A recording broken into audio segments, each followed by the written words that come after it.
The trading station, orbiting Kepler 442b, hummed with the usual cacophony of 1,000 species conducting business. Commander Zixter of the Vrexian Dominion surveyed the crowds with predatory eyes, his scaled form towering over most merchants. The Vrexians had built their empire on a simple philosophy: the strong devoured the weak, and humanity's soft, clawless bipeds were unmistakably prey. Nancy Chen stood at her booth, arranging samples of Earth's spices with deliberate precision. Her dark hair was tied back, revealing the edge of an intricate tattoo that curved along her shoulder and neck. She'd been operating this trading post for 6 months, and she knew exactly how the Vrexians viewed her kind. Human, Zixter's voice rumbled as he approached, his translator rendering his clicks and hisses into standard. You occupy premium space. This displeases me. Nancy didn't look up. I pay my fees, just like everyone else. Prey does not dictate terms to hunters. His clawed hand swept across her display, scattering containers of saffron and cardamom across the floor. Several nearby merchants, a Qualoxian and 2 Bendari, immediately vacated the area. Everyone knew better than to interfere with Rexian business. Everyone except humans. Pick them up, Nancy said quietly. Finally meeting his gaze, Zixter's jaw split into what his species considered a smile, revealing 3 rows of serrated teeth. Or what, softskin? Your kind has no venom, no claws, no armor. You are the galaxy's mistake predators who forgot how to hunt. We didn't forget. Nancy's voice remained level. We just got better at it. Before Zixter could respond, another human emerged from the back of the booth. Ronnie Nancy's twin brother carried a shipping crate that should have required mechanized assistance. His arms, like Nancy's, were covered in elaborate tattoos, though his depicted a coiling serpent. Problem, sis? Ronnie asked, setting down the crate with a thud that rattled nearby stalls. Commander Zixter was just leaving, Nancy said. The Vrexian commander laughed, a sound like rocks grinding together. To humans, how fortunate. The Dominion has been seeking an excuse to demonstrate why your species should be ... reclassified. The treaty protects you only while you remain non-threatening. We're shopkeepers, Ronnie said, though his smile didn't reach his eyes. Pretty non-threatening.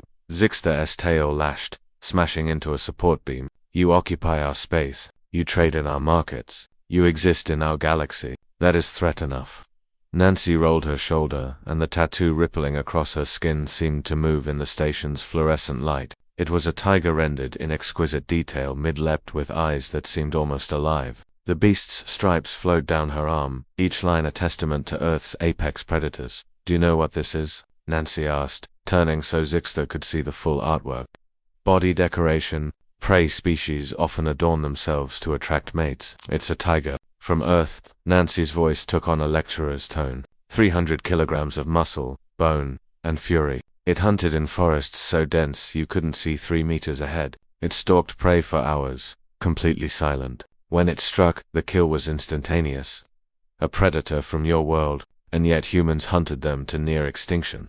Zixter's crest flared with satisfaction. You murdered your own apex predators. More proof you are prey wearing predators' clothing. You misunderstand, Ronnie interjected. We didn't hunt tigers because we were stronger. We hunted them because they were competition. The station's ambient noise seemed to fade. Several species had paused their transactions to watch the confrontation. Nancy stepped closer to Zixter, close enough that he could have easily torn her throat out. She should have been terrified. Instead, her expression was almost pitying. My species didn't evolve with claws, Commander. We didn't need them. We didn't evolve with venom because we had something better. We had patience, persistence.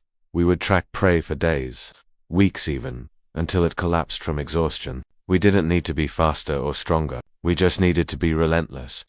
On Earth, Ronnie continued, there's a hunting strategy called persistence hunting. Humans would chase animals during the hottest part of the day. The prey would run, and we would follow. They'd rest, and we'd keep coming. Eventually, their bodies would fail. They'd collapse, and we'd be there, still walking, still hunting. Zixter's crest lowered slightly. Endurance hunting. A coward's strategy, is it? Nancy's smile was sharp. Your species ambushes prey. Quick, brutal, efficient. But what happens when the prey doesn't die? What happens when it gets up and walks away, and you're too exhausted to follow? She tapped her tattoo. Tigers are ambush predators. They get one chance to kill. If they fail, the prey escapes because tigers can't chase for more than a few hundred meters.